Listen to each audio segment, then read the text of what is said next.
is up, my fellow friends, guys and girls across the world? Yo, that actually rhymed. I did not plan that out. But anyway, y'all reached the goal to 5 likes, and I'm gonna have to do this. I hate watching scary videos. You know why? Because they scare me. But you know, whatever. But I made a schedule for you guys. I'm going to be uploading Tuesday, Wednesday, and Fridays only. Okay? Tuesdays, Wednesday.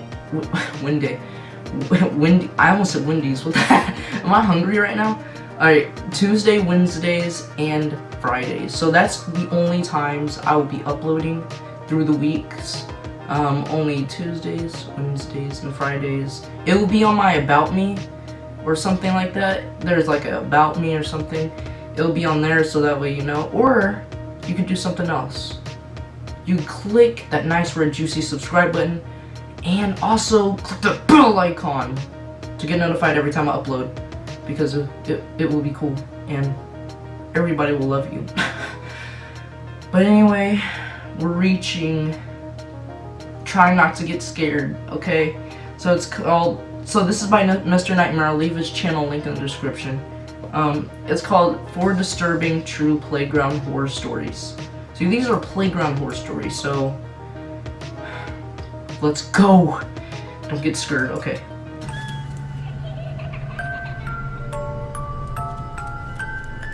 I don't like that music, dude. That's not even cool. When I was 17 in my last year of high school, I was finally starting to hit things off with a girl I liked. I'll call her Lynn. Lynn was a big pot smoker. At the time it really wasn't my thing, but I went along with it just pot, guys, is bad for you, but you know, whatever. Just because. I live a couple blocks from her, so I always walked before I got a car. Across the street from her house is a park. Commonly at night she'd instant message me on AOL to come hang out at the park. Sometimes we'd just sit on the playground at night and talk for hours. Sometimes she'd convince me to smoke with her. Oh, really? Oh, don't smoke, kids. Don't smoke. It's bad for you. Okay?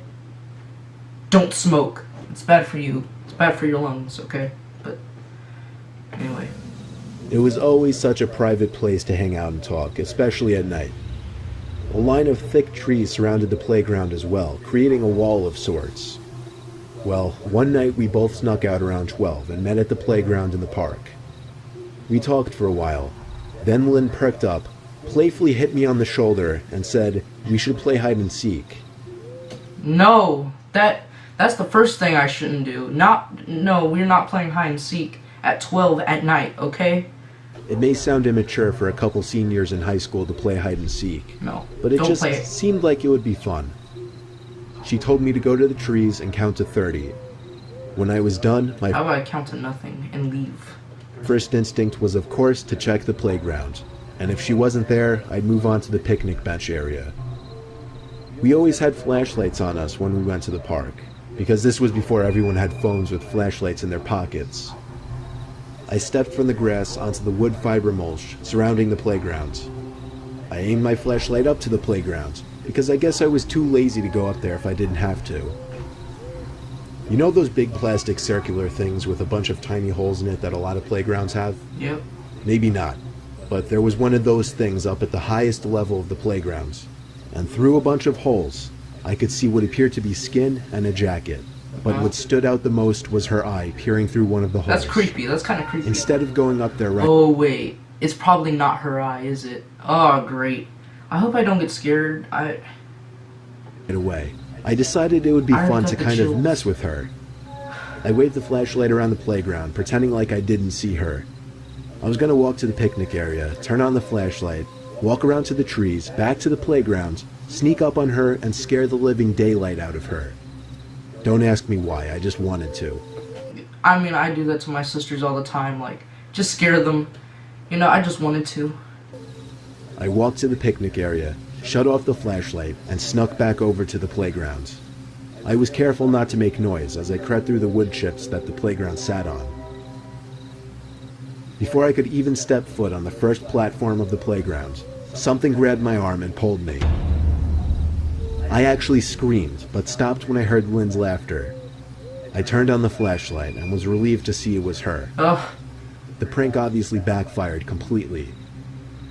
After that, we went back up to the second level platform of the playground that we always chilled in. I asked her if she knew that I saw her behind that plastic thing at the top of the playground, but she was confused. She acted as if she never— I knew it, dog. Oh, I knew it. Yo, why did I say dog? I was like, I knew it, dog. Oh, where's that puppy? I'm sorry. Come here. Come here, puppies. Alright, I need this baby with me, so come on, we'll watch it together. Okay, we'll watch it together. went up there. I explained to her that I saw someone up there. We both looked up as the tiny creaking sounds we had been hearing every so often suddenly made a disturbing amount of sense. I aimed the light up there, which revealed someone's head hunched over the railing of the platform above us. At the same time, we heard footsteps kicking the wood chips around right below the platform we were sitting on. I made the first move for us to run, and Lynn followed suit. I turned out my flashlight while we ran, which wasn't long since Lynn's house was right across the street. We went to her room, shut the curtains, and I stayed there for the night, not wanting to go home. Good idea. That marked the end of our late night visits to the park. Yo, are you asleep? Oh, she's so cute.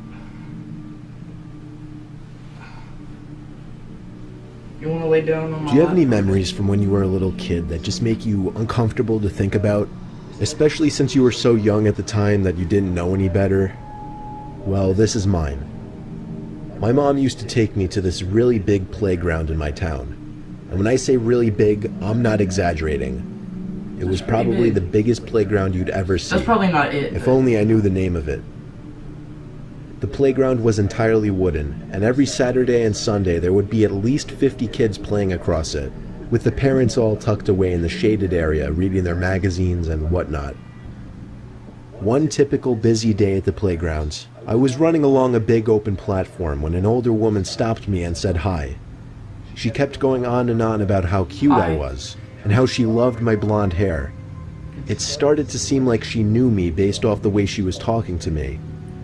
Might be a child predator.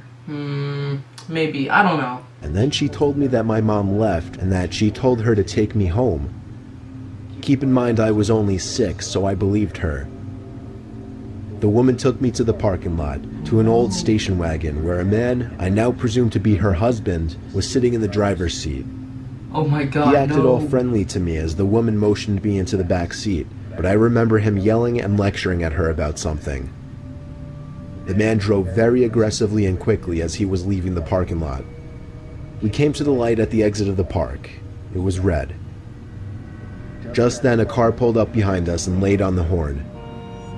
I looked behind us, and it was my mom's car. Thank God. The man blew through the red light, which even I picked up on, and started flooring it down the streets. I started to cry and scream as I realized my mom didn't know these people. Wow. Not long after, the man pulled the car over and yelled at the top of his lungs at me to get out of the car. I opened the door, still crying my eyes out in fear. My mom pulled up next to me, ran out of the car, and hugged me. In the heat of the moment, she didn't get the tag number, nor was she able to call the police since this was 2001 and there were no cell phones. I really wish I didn't remember this day so clearly. I would have rather it just been one of those memories that the brain chooses to repress. Yep. Story 3. I think this is the last one. No, I think there's a story 4. I think there's 4 I'm a single stories. father I currently don't know. living with my 5-year-old son. I have an old wooden playground in my backyard. It has a tire swing, monkey bars, and a big slide. A couple times recently, I've heard noises coming from the playground at night. I'll start from the first night. I woke up one night last week to the sound of something squeaking from outside.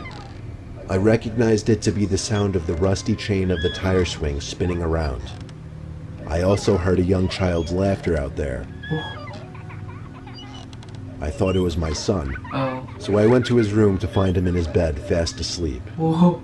My heart dropped as I saw him in his bed. Oh my That god. meant some stranger was in my yard. Oh my no. When I opened the back door to the backyard, there was no one back there. The tire swing was spinning slowly, however, as if What? somebody had just gotten off of it. I chalked it up as some kid just sneaking into my yard and went back to sleep. The next night, however, I woke up again to the sound of someone stomping up and down the slide, once again accompanied by the sound of a child's laughter. I checked my son's room once again to find him in bed. That's too creepy. This time I thought I'd be a little smarter about it and check the window first before going outside. Nothing was out there though. Not on the playground at Gosh, least. No. I still went outside anyway just to make sure. For a couple nights nothing happened and I completely forgot about it. But on the third night, while in bed, a knock at my window startled me. No. I sat up in shock for a good minute, afraid to look outside. I would be But too. eventually I was brave enough to do so. I looked out the foggy window. Through the smudge, I could see both the swings on the swing set swinging lightly, accompanied with the laughter of a child again. I ran as fast as I could down those stairs and out the back door, but instead of finding a couple of deviant little kids back there, instead I saw some towering figure looming at the top of my playground, surely looking at me. My courage turned to pure cowardice as I turned to run back inside, lock the door, and dial 911. The wait for an officer to arrive was the longest 20 minutes I'd ever experienced. Yeah. By the time they got there, though, the figure on the playground was gone. They took down what little information I could give them and left. I wish I could say that was the last occurrence, but just last night, there was another knock at my window. No. I simply ignored it this time, Oh, though. sorry, dog. I'm dreading going to sleep tonight. I think I'm gonna install security cameras on my house soon. Yeah, Either I way, think so. I'll give an update on what happens. Man, dude, this is so creepy. My dog was just sleeping on me, and now she's awake. You can go back to I was sleep. 13 years old. My bedroom window faced the playground outside. It was a hot spring night with a light rain, so I had the Calm window down, open, dog. allowing Okay, me to just hear go the down there. raindrops, as well as a strange squeaking sound. It really started to get annoying, so I went to the window to see what it could be. There was someone sitting on the swing set. I nearly screamed, but covered my mouth instead. What was really scary was that the swing was in the direct line of sight from my window, and the person on the swing was staring straight at my window. I could only hope no. they didn't see me. I was too scared to go across the house to my parents' room. Instead, all I really Yep. wanted to do was hide in my bed and hope they would go away. But the Yep. squeaking went on and on. I covered my ears not only because I was scared, but also because of the annoyance of the sound. And finally, at last, the squeaking stopped. I gave it a Thank few God. seconds before I quietly got out from bed and went back to the window. This time, I actually screamed. The person Oh who was my previously God, on the no. swing was now standing at most 10 feet from my window, looking in, close enough for me to make out his horrid face, with his eyes locked onto mine. But only for maybe a second or two, because I went straight to my parents' room, screaming for my dad the whole way. My dad looked out the window, then went outside. He came back in 5 minutes later and said there were boot marks under the swings where a patch of mud accumulated, but he couldn't find the person who made them. This was 100% the scariest moment of my life. Wow. Holy crap. Sorry, I got to stretch. That was creepy. I think my dog even got scared because I yelled. Oh, she's so cute though. Dog. Hey. Look at me. Okay. Just go on the floor then. Whatever. Go on the floor. Okay, anyway. I'm gonna tell you the honest truth, okay? I didn't really get scared. I just got the chills. I don't know if that counts, but I honestly don't know if that counts, but I didn't really get scared. I just got the chills, like kind of like chills up my spine, like because Mr. Nightmare's voice is like so strange. Like it's so creepy. I don't know what it is about his voice. it's just so creepy. Like a very good storyteller, nightmarish voice. Like, he has the most creepiest voice ever. I don't know why, but well, you know, whatever. Man, that was just creepy as heck. Okay, but now y'all wanted me to watch that, and I didn't like it that much. But anyway, that's gonna do it for this video. But what I need y'all to do, let me go over here. Crap. Check out these videos right here. Okay, check out those videos and see how they are. You know, they're pretty interesting to me because I made them. But, you know, go check them out. Subscribe to the channel, press the notification button, even though I said this at the start of the video. But I'll see you guys hopefully later. Bye. Bam!